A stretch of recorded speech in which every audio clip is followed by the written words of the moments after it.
Ok, avant ton burn-out, tu gagnais super bien ta vie, tu avais tout pour être heureuse, c'était génial.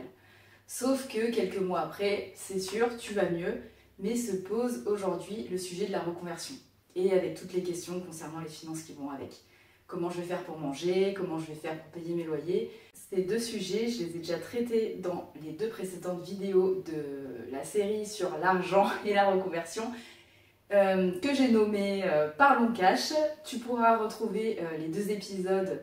Je te mettrai les liens en barre d'infos et sur les petites fiches dans un ou l'autre des coins si tu veux aller regarder. Mais le sujet que j'avais envie d'aborder aujourd'hui avec toi, c'est celui de comment arrêter de se comparer aux autres et aussi à toi-même avec ce nouveau métier, avec ce nouveau projet qui pour l'instant est toujours un état de projet et donc te fait peur quant au fait que tu vas réussir à gagner de l'argent avec ou pas. C'est tout à fait normal de se poser ces questions. Moi-même encore aujourd'hui, ça m'arrive de me les poser, ça m'arrive de me comparer avec mes amis, avec d'autres gens que je connais de plus ou moins loin.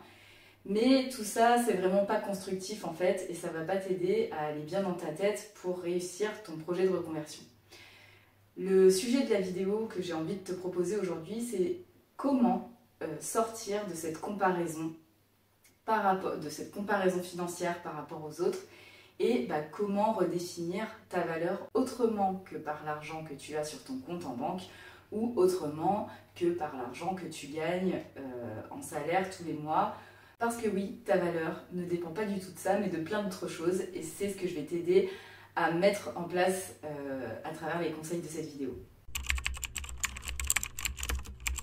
Si tu me regardes sur YouTube, sur Insta ou sur un autre réseau social aujourd'hui, je suppose que toi aussi, tu utilises les réseaux sociaux pour peut-être combler les temps perdus que tu as dans ta journée. En soi, il n'y a rien de mal à ça, sauf que si tu regardes bien, en fait, toutes les images qu'on te propose aujourd'hui, ou en tout cas la majorité des images qu'on te propose aujourd'hui, c'est des gens beaux, jeunes, riches et qui ont l'air de gagner tout plein d'argent sans rien faire, qui sont super célèbres et, enfin peut-être pas super célèbres, mais en tout cas qui sont reconnus et qui ont l'air de vivre une vie de rêve tout simplement. Peut-être que ces images que tu vois te donnent l'illusion que c'est la vie que tu as envie d'avoir ou pas, mais le fait est que ces images, à force, elles ont quand même un impact sur la manière dont on se voit et dont on imagine la réussite.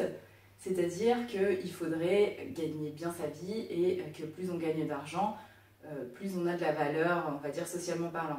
D'ailleurs, on le voit bien dans la nouvelle génération, je sais que je vais sonner vieille conne quand je dis ça, mais j'ai l'impression que les jeunes aujourd'hui, pour en parler avec des amis et qui ont des enfants jeunes adultes, qui ne veulent plus travailler, qui veulent juste gagner plein d'argent sans rien faire et passer leur vie sur la plage.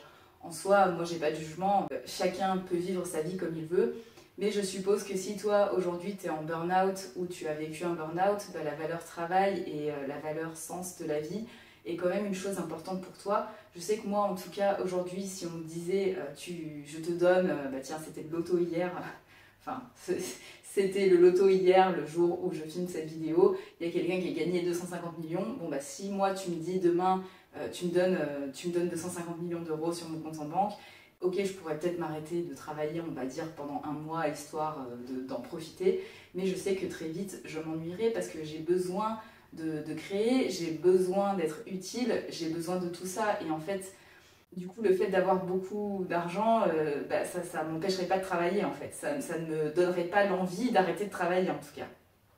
Mais ça me permettrait sûrement de le faire plus agréablement, ça c'est sûr, on va pas non plus cracher dans la soupe. Tout ça pour dire que j'ai l'impression qu'aujourd'hui, on n'a plus envie de devenir la nouvelle Britney Spears comme moi à l'époque, mais qu'on a plutôt envie de devenir le nouvel influenceur à la mode, ou pas d'ailleurs, mais en tout cas gagner juste beaucoup d'argent. Et en soi, encore une fois, c'est pas mal, et c'est pas mal non plus de vouloir changer les codes de la société et de vouloir moins travailler pour profiter plus de sa vie.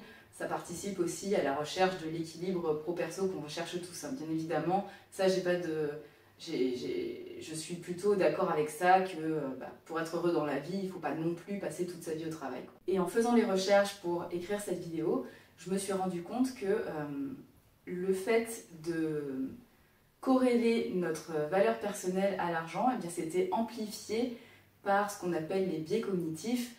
Je ne sais pas si tu as déjà entendu parler de ça, mais en gros, C'est des mécanismes, c'est des espèces de, bon, je schématise, mais c'est des espèces de mécanismes de pensée automatique qui vont te faire penser des choses qui sont pas réellement, qui sont pas vraiment réelles. Voici la shortlist, on va dire, des 3 biais cognitifs qui te poussent à croire que plus tu as de l'argent, plus tu as de la valeur personnelle. Le premier biais, c'est celui de la justice immanente. C'est-à-dire qu'on va croire que le monde est juste et donc que la personne qui a de l'argent, mais c'est qu'elle l'a bien mérité. Le deuxième, ça va être le biais de l'erreur fondamentale d'attribution. C'est-à-dire que tout de suite, quand quelqu'un réussit, en fait, tu te dis directement, bah, il a bossé pour ça, donc c'est tout à fait normal. Et le troisième, c'est l'effet de halo. L'effet de halo, c'est-à-dire qu'un seul trait positif va nous pousser à croire que la personne est plus belle, plus compétente, plus méritante, etc.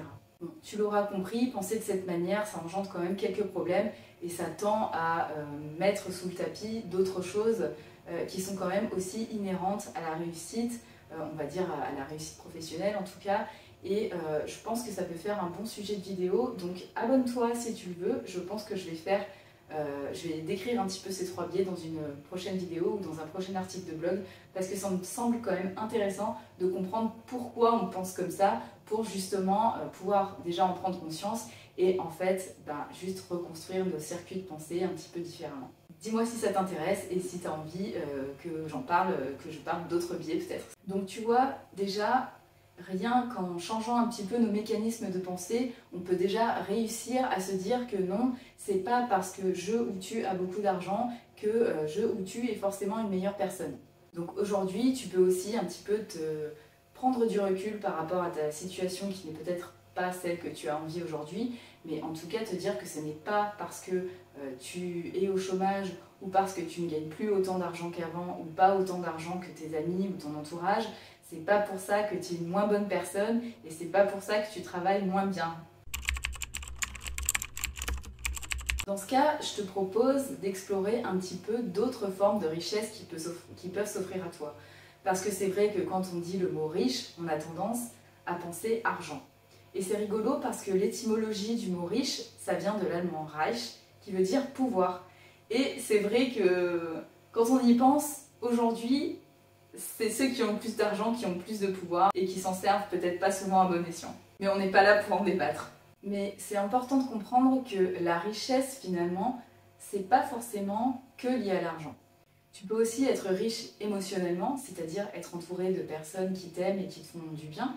La richesse, elle est aussi intérieure, c'est-à-dire que être serein et avoir une haute estime de soi, c'est aussi quelque chose qui te rend riche. Il existe aussi la richesse cognitive, donc ça c'est tout ce qui va avoir attrait à ta culture personnelle, ta créativité, etc. La richesse relationnelle, c'est la qualité des liens que tu entretiens avec ton entourage, avec les gens au quotidien.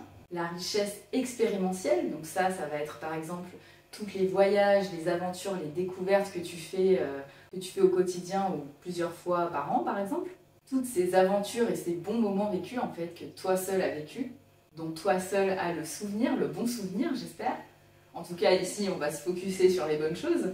Et pour finir, il y a aussi la richesse temporelle qui est la liberté d'avoir du temps pour soi et la liberté par exemple de pouvoir choisir, faire tes propres choix dans la vie sur n'importe quel niveau. Et ça je pense qu'on est malgré tout souvent nombreux à oublier cette richesse-là en fait. Je te prends un exemple. Parfois, il y a des personnes qui vivent avec très peu d'argent, elles ont une énorme liberté et sont entourées de beaucoup d'amour au quotidien. Et ça, finalement, ça rend leur personnalité et leur personne beaucoup plus riche intérieurement que quelqu'un qui va se détruire 50 heures au boulot par semaine, qui va avoir certes beaucoup d'argent, mais qui par contre aura une vie intérieure de merde. Et pour l'avoir vécu, peut-être que toi aussi tu le vis, tu sais très bien que finalement tu peux gagner beaucoup d'argent à ton travail, faire un burn-out et te retrouver dans une situation où tu as l'impression que tu n'as plus rien. Et ça, c'est pas forcément relié à ton rapport à l'argent. C'est pareil, je pense que ça pourrait être intéressant de faire un article ou une vidéo sur tous ces types de richesses et voir comment les cultiver. Si ça t'intéresse, n'hésite pas, tu mets un petit commentaire et je te préparerai ça, il n'y a pas de souci. Ça m'amène très naturellement à mon troisième point, qui va être de redéfinir un petit peu tes propres indicateurs du succès. J'en ai déjà parlé dans d'autres vidéos. Je te mettrai les liens pareil à droite, à gauche, on verra, ou en description.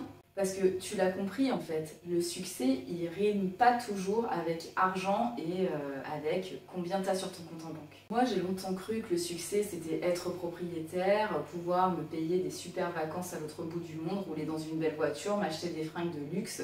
Mais au final, après avoir réfléchi, après avoir fait ce long travail pendant plusieurs mois, voire même plusieurs années pour me redonner cette définition du succès, je me suis rendu compte qu'au final, ça n'avait rien à voir avec cette notion d'argent justement purement matériel. Même si on est d'accord, il en faut quand même un peu pour vivre et pour assurer son quotidien.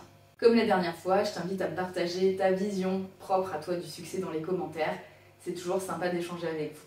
Voilà, on arrive sur la fin de ce dernier épisode, de ce dernier court épisode sur la série Pardon Cash. On a parlé d'argent et justement, j'espère que ça t'aura servi à lever un petit peu tous les freins que tu pouvais avoir sur tes inquiétudes relatives à l'argent, sur tes inquiétudes financières, ton anxiété financière.